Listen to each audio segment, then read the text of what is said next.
"Maaf, gua izin pulang duluan ya bro," ucapku sambil membereskan jaket dan peralatan kerjaku. Saat itu jam masih menunjukkan pukul 23:13 atau sekitar jam 11 malam.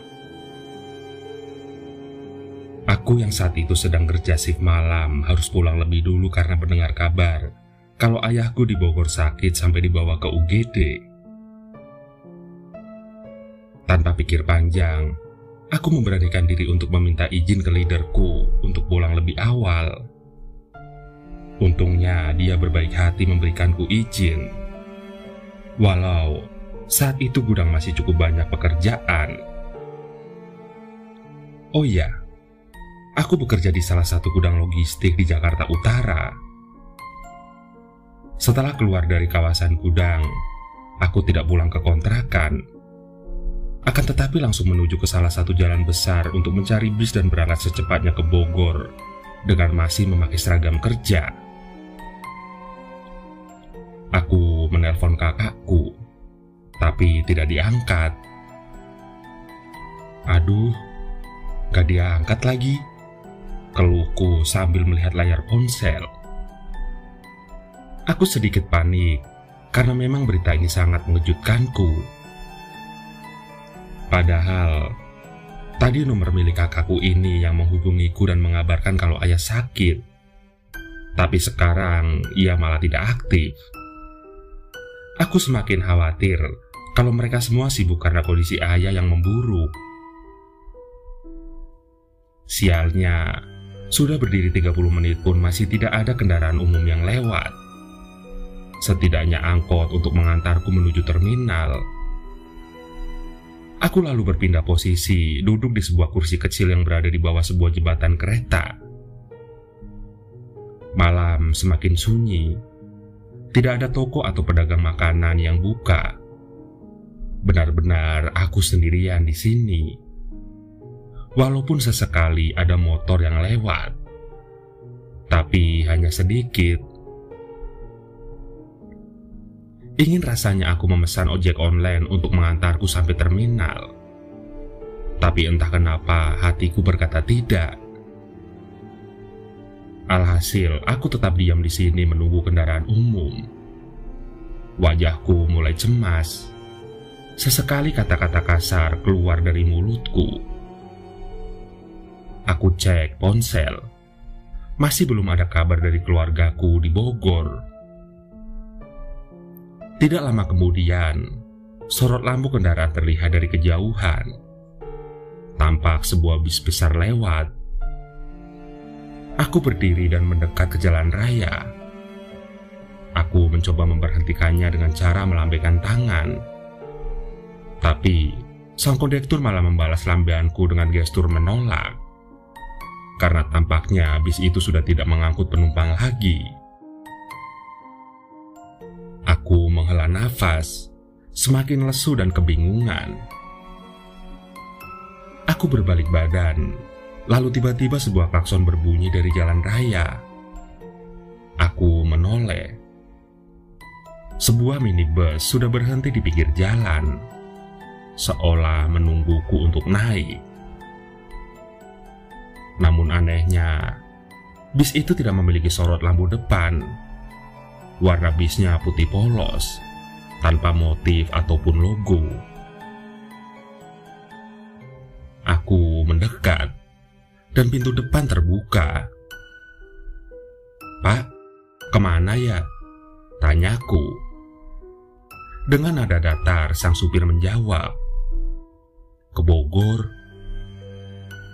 Karena sangat kebetulan, aku anggap ini sebagai anugerah. Di tempat sepi ini, aku mendapat bis dengan tujuan yang persis dengan tujuanku. Tanpa pikir panjang, aku langsung naik. Sesampainya di dalam bus, ternyata di dalam cukup ramai dan penuh. Aku merasa aneh, karena aku mengira bis ini sepi. Hanya ada satu kursi kosong di tengah. Aku duduk di sana dan langsung bersandar. Di sampingku, ada seorang perempuan duduk sambil melihat keluar jendela. Tampaknya dia tertidur. Sementara penumpang lainnya duduk manis, diam, tidak bersuara. Mereka tidak main ponsel atau saling mengobrol, tapi diam terpaku begitu saja. Bahkan seorang anak balita yang cenderung tidak bisa diam pun terlihat tidak bergeming sama sekali. Tidak lama kemudian, bis berjalan. Aku mulai bisa merasa tenang. Aku kirim pesan ke kakakku kalau aku sudah dalam perjalanan, tapi masih belum ada kabar darinya. Singkat cerita, selama beberapa menit aku tidak merasakan ada yang aneh di dalam bis ini. Sampai suatu ketika, bis ini mulai masuk ke jalanan yang dipenuhi pepohonan dan hutan di sana-sini. Sebuah jalan yang asing bagiku selama perjalanan dari Jakarta ke Bogor. Apalagi bis ini tidak mengambil jalan tol. Awalnya, aku berpikir bis ini mengambil jalan pintas, karena ini sudah malam juga. Jadi buat apa lewat jalan tol kalau ada banyak jalan pintas yang sepi seperti ini? Iya, itu masuk akal. Aku kembali bersandar, mencoba memejamkan mata dan tidur, walau sebenarnya perjalananku tidak jauh. Saat memejamkan mata itu, aku mendengar suara rintihan dari arah samping. Iya, dari arah perempuan di sampingku. Aku memejamkan mata dan menoleh ke arahnya. Karena ia menghadap ke jendela dan rambutnya yang panjang, aku jadi tidak bisa melihat wajahnya. Tapi, aku mendengar rintihannya. Sepertinya ia sakit. Suara rintihan itu mulai berubah menjadi suara nafas yang sesak dan tersengal-sengal, seperti penderita asma. Aku semakin khawatir, apalagi saat ini sedang musimnya virus menular. Aku lalu memegang bahunya dan bertanya, "Mbak, tidak apa-apa?" Tanyaku penasaran. Tapi ia tidak menjawab dan masih dengan posisi seperti semula. Aku berpikir kondisinya amat tidak bagus. "Maaf ya Mbak." Aku berinisiatif untuk melihat wajahnya. Aku menyingkirkan rambut-rambut yang menutupi wajahnya itu. Belum selesai menyingkirkan rambut, tiba-tiba dia menoleh dan langsung menatapku. Wajahnya pucat seperti mayat. Tatapan matanya kosong ke arahku, dan 2 buah kapas terpasang di lubang hidungnya. Persis seperti mayat, mulutnya terbuka dan mengeluarkan suara rintihan sekaligus sesak nafas seperti tadi. Aku kaget dan hampir terjatuh, kemudian terpaku menatap perempuan itu. Apa ini nyata? Pikirku dalam hati. "Tolong!" Aku ketakutan dan teriak sambil berdiri. Akan tetapi betapa terkejutnya aku saat aku berdiri dan melihat sekitar. Semua penumpang yang ada di bis ini berubah menjadi pocong. Satu persatu penumpang yang berbalut kain kafan itu menoleh ke arahku, persis seperti perempuan tadi. Lubang hidung mereka disumbat oleh 2 buah kapas. Wajahnya pucat. Semua tatapan mata mengerikan itu tertuju kepadaku.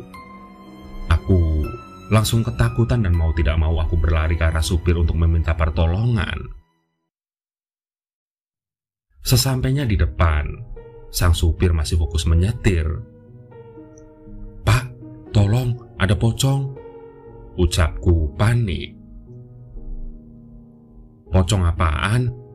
Ah, ngaco kamu," kata sang supir. "Beneran Pak, itu pocong beneran," jawabku berusaha meyakinkan. "Oh, itu teman-teman saya Mas." Sang supir lalu menoleh ke arahku. menunjukkan wajahnya yang rata tanpa hidung, mata maupun mulut. Melihat itu, aku langsung pingsan di tempat dan tidak mengingat apa-apa lagi.